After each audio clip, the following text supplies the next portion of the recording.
Hi, I want to make a quick video, hopefully, like I always say. I want to make a quick video on,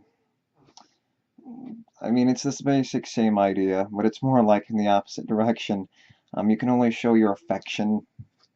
That means anything, I guess psychology video, but it's really a description of reality, the circumstances and interaction that exists in our reality, and that's the interaction of existence in the way that we can only do so much in our interactions of our existence. We can only show our affection so much. We can only, really the affection that we have that we can do so much is show our affection through sex. That's really the extent that we can show our affection is our boners and our wet vaginas. And in whatever other way, you can eat a person alive, right? I want to get morbid in the video. You can do that and all that kind of neato stuff, but there's only so much you can do. There's like a certain extent, how much can you suffer before you say enough's enough, before you just start getting so used to it that it becomes a non-problem, but that non-problem creates a problem in and of itself, kind of thing, where you, obviously life is premised upon problems, it's based off of problems. You need a problem for life to exist, and if you have a problem, life itself and its existence and it's the way that you can perceive it can become a problem, at least, and certain circumstances. But life's a problem. It's overcoming problems. That's the way the material reality works. That's the way the interaction works. That's the way the matter in this existence works. It's about pushing and pulling. It's about interaction, pieces bumping into each other, pushing into each other, essentially just being out of force, pushed out of force, and then almost in a way attracting and repulsing against each other, and having that interaction, pushing and pulling, equal and opposite push-pull kind of interaction, even though there may be one way to describe it, can either be a push or a pull. I would say it's probably more of a push, but whatever, I don't know. Pushing it out, pulling it out. The initial one probably had to be some kind of push because it's exploding in some kind of way, or all pushing off of each other and equals an opposite reaction kind of way. And to a certain extent, that can describe reality pretty well. And then the description, sort of like the equilibrium idea that keeps coming up. Certain aspects of the characters of existence, how evolution, you have this more than that, and then you make up for this. You have better eyesight, therefore you have worse hearing, depending on the circumstance, based on the particular environment, and that environment is particularly there, and it controls the way that you say evolve, and it happens differently somewhere else, and those characteristics are going to evolve or not evolve, and the way they evolve is based on the environment, and that's based on this, and that's based off of that. So it's based on a bunch of causes and effects that leads to a logical end. Life describes itself. It doesn't need you to describe it or you to be there to exist in it or to find a way to describe it. The interaction doesn't need to exist. You don't need to exist. The only existence that you need to exist in is that the interaction that you exist is existing, and your description means nothing, and the reality doesn't need you to exist. Only from your perception does it need you to exist. It's still going to exist after you're dead, but the universe, in theory, ends when you die. Even if it keeps going, really, it's instantaneousness. Sort of like before you were born, you're instantly here, and everything's instantly gone and over, but with once you die. So it comes full circle, right? Um, so yeah, it comes down to that equilibrium idea. You make up for this, you make up for that, and it's based on all these different causes and effects of logical um, things leading from one thing to another based on existence, and compensation kind of thing, the compensation factor, an equilibrium idea that you can't necessarily apply to the existence of sentient beings. And then you can describe reality to a certain extent, and certain characteristics and how things have certain characteristics and how they're based on a logical conclusion of things leading up to them, but the equilibrium doesn't really have much meaning beyond the fact that things happen for a certain reason based on certain events and premises in comparison to other things that you can compare it to in the certain circumstances, and how you compare those circumstances and create some kind of scale, and then you create some kind of equilibrium, contrived equilibrium based on how things exist or can't exist based on that function. So you put them on a scale like people in this area have better eyesight, but the people over here have better hearing. And based on the logical way in your contrivance of just and comparing these things, you put them on a contrived scale where you can find a way to compare them and say, well, because they lived in this environment, the equilibrium is that they won't have better eyesight, they'll have better hearing, and then this one they'll have better eyesight, hearing, and then eyesight. And you put those on a scale and you find a way to equalize them, or find some kind of equilibrium in describing the circumstance by comparison to some kind of contrived um, similarity, or some kind of way that you can find some kind of comparison similarity, and then find the way that they branch apart based on some kind of equilibrium based on the circumstances of their existence. It's just cause and effect. It's just based on previous circumstances leading to some other circumstance, and they're interacting and pushing and pulling against each other in certain circumstances in different ways. And that's just the way it happens. It's a contrivance in our way, and way of describing certain circumstances based on our contrived way of enclosing these circumstances and finding ways to compare them. And it's pointless, and it doesn't really get much done. It's superficial, and many of these differences don't have much in the way of then the simple interaction that they have to exist. And that's really all we are. It's just a bunch of interactions, like many people have mentioned before. It's a pretty simple idea. I hope that made sense. I'm not always describing things the best way I want to describe things in these videos. But yeah,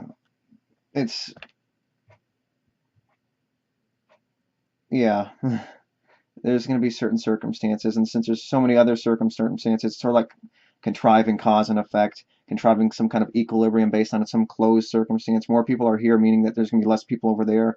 Doesn't mean more people here, meaning there's less people over there, meaning that more people are going to go over there because there's less people over there, and that means less people are going to be over here now.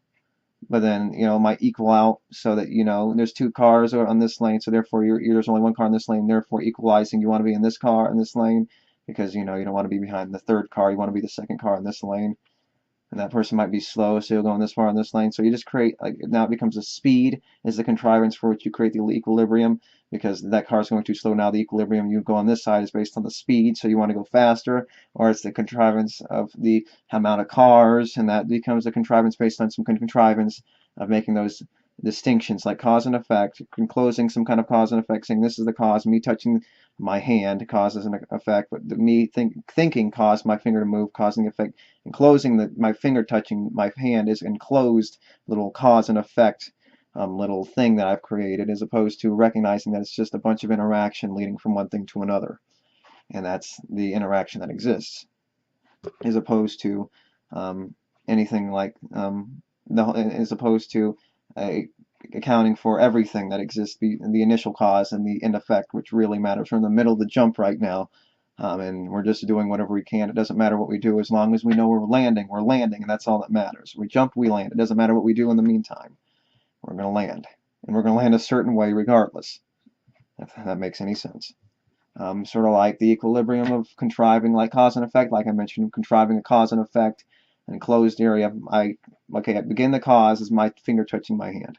I can say that's a cause and effect. But even though I know my finger was caused by another interaction happening before, all these contrived interactions, those are like describing these contrived interactions. And it goes back to this idea of describing things. You can't describe everything. Doesn't mean that it's not happening a certain way. Reality describes itself. It doesn't need you, or like I mentioned before, it doesn't need you to exist. It doesn't need anything else. It's just the circumstances of reality change every moment. You can't describe every single atom moving in a certain... It's obviously about mutual understanding, and that interaction of mutual understanding and describing certain ideas exists in a certain way. It means something in a certain way, and it's an interaction.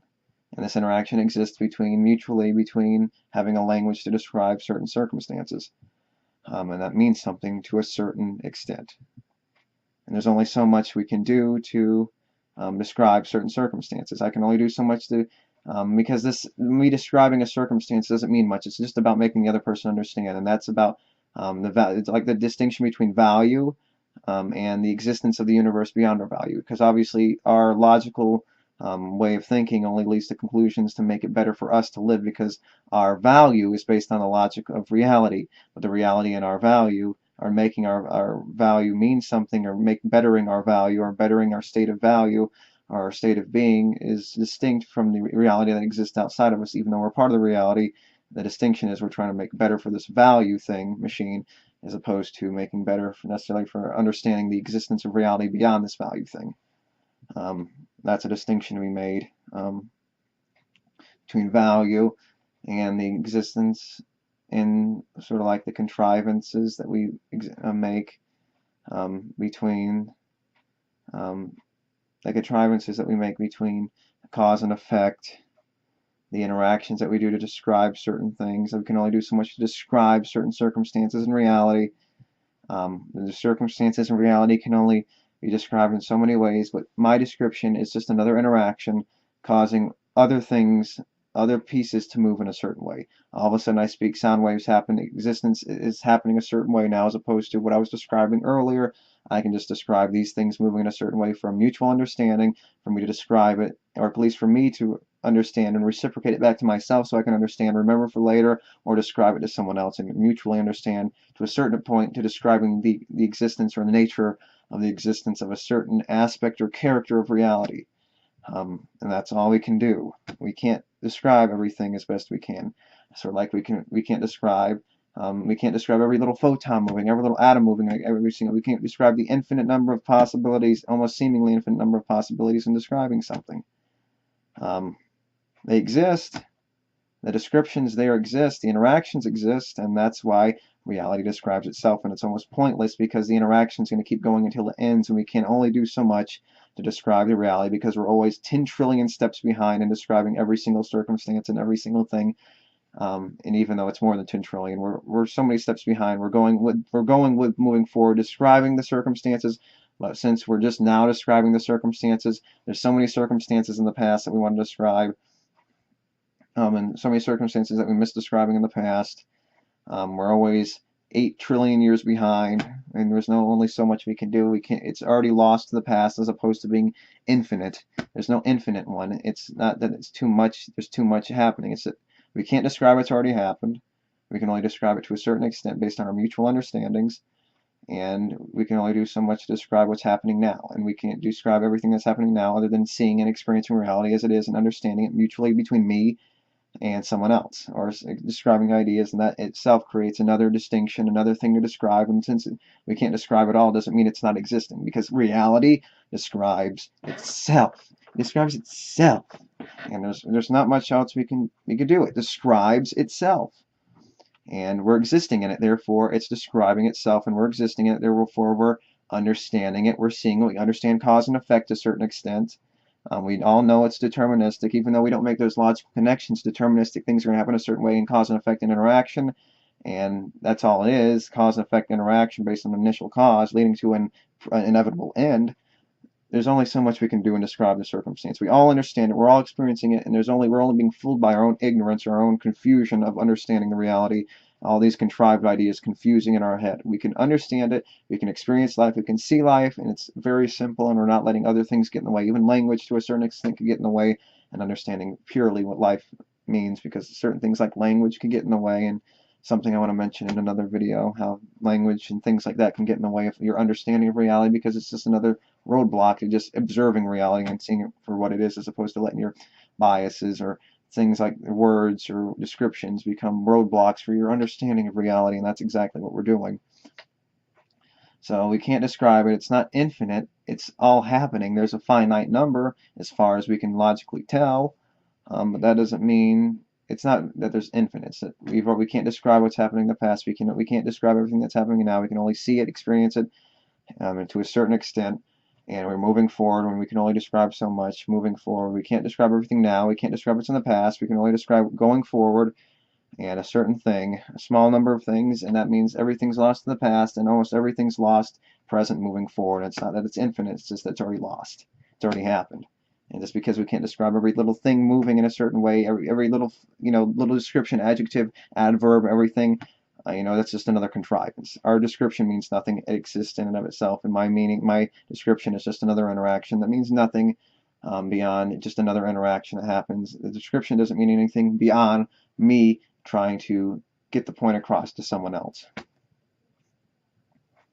So yeah, I mean, that's really the point. There's nothing more to this game. And going back to that contrivance, obviously I mentioned that there's an infinite amount to describe. It's just we can't describe it, and we can't describe it to begin with because it's against the nature of reality. We can't describe something other than having that description have contrived meaningfulness or correctness in our delusional mind, thinking that it means something beyond it just being another interaction that happens. And we can think of it that way. You can almost fool yourself into thinking that way, but that's just another contrivance, another confusion where you can think it has some kind of meaning just because it exists in the same reality, and I can put meaning to it doesn't mean it actually has meaning. It means something only when it affects a value thing, and that's the distinction between reality and the value thing that I'm experiencing, and the distinction between certain kinds of sciences and certain kinds of logical understandings of reality and the value that we're trying to get out of life, our logical understanding of value and the sentient thing, and getting the best out of the sentient thing and describing the nature of existence, like the speed of light and things like photons, to a certain extent. But they all, come around to one eventually to a certain extent. I hope that made sense. Anyway, and I go back to that contrived idea, contrive cause and effect, sort of like you contrive the equilibrium idea. It comes down to speed, and then it goes to the idea that I was mentioning just a second ago of contriving every little thing happening, and now it's speed to create the equilibrium. This happened, where's the equilibrium coming from? For what reason? For what? There's all sorts of other interactions other than this simple interaction. Even though the traffic's moving this way or that way based on some contrived way of finding some equilibrium in the traffic, something's happening somewhere else, so you're just enclosing some kind of equilibrium to a certain circumstance. How fast the traffic moves. I mean, I always use that example because it's an easy one, or getting in line in something, or this line's moving quicker, so you get in this line, the person up front's stuck, so you go back to the other line, some kind of equilibrium like that. But I think the traffic one works best because you're moving forward, and there's a little more, at least understandable variables to that circumstance. So I think that means something to a certain extent. So you're contriving these things. It comes down to speed. Equilibrium in what way? There's no equilibrium. You're just contriving it based on your own little superficial way of describing things, another interaction describing things, and we can understand to a certain extent. That's the meaning that it has. Beyond anything that beyond that, it doesn't really have much meaning. It doesn't describe anything. It just is, and it's describing something for you to understand. And you can understand in your own way, and so on and so forth, but that doesn't mean it's not existing the exact way, and this interaction isn't existing exactly the way it's happening. It's happening, something's moving, it's interacting a certain way, and it means something just as much on the photonic level interacting than it does on this level. So there's no subjective, even though objectively it's something that's existing on our level and a photonic level or an atomic level. Just because it's only on an atomic level and it's not the same thing as the level we're experiencing it on doesn't mean it doesn't mean anything, because all these parts make up the whole, and this whole is based on these small parts. And these small parts are interacting in a certain way, and they're happening regardless of what you think or don't think. It doesn't matter what you think. There's no subjective. It's built upon the very premises you're part of reality, therefore reality makes you. You don't make reality. The end. It doesn't matter how you perceive it, how you think it's bigger, the greater the parts are greater than the sum of the whole is greater than the parts. No, the parts create the whole, and it could make you think there's something more. It's just the same interaction based on all these moving parts. So the moving parts still create the objective reality more than the whole creating the objective reality. It's an objective reality. There's no subjective reality. It doesn't matter. The big parts is made up of the small parts, and that small parts is what makes it reality. It doesn't make. There's no distinction beyond the fact that things are happening a certain way, regardless of what level you experience them on. They're happening a certain way. The end. Sorry. Yeah, but you have your own little personal experiences, of course. But just want to get back to this main idea real quick. Just because I mentioned it, and we can only do so much, like the suffering thing I mentioned. You can only take so much, and there's only so much love you can give. I mentioned this like with the sex thing. I went out on a huge tirade on this, but this is the main point I wanted to make. You can only show your love so much. You can only show your affection so much. You can only suffer so much.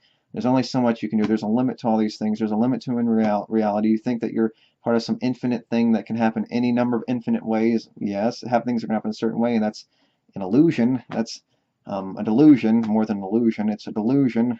It's just another silly little interaction of disillusionment in your head where you think something's happening a certain way, but it's going to happen one way. It can happen any number of ways, but it's going to happen one way, and it can only happen to a certain extent certain ways, because you're still held within the boundaries of reality, and there's only so much you can do. You can only choose something so small.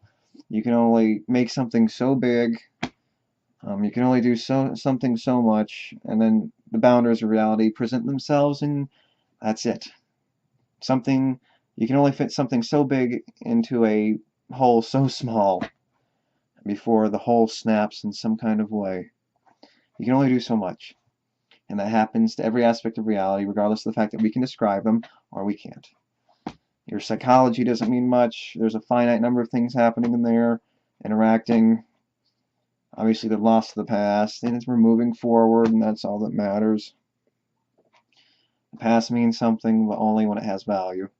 And it's about learning from that value that we can't change now and applying that to the future, learning our lesson and understanding the implications that that has on the future and how we can mitigate and deter against something like that happening again. And that's exactly what's happening.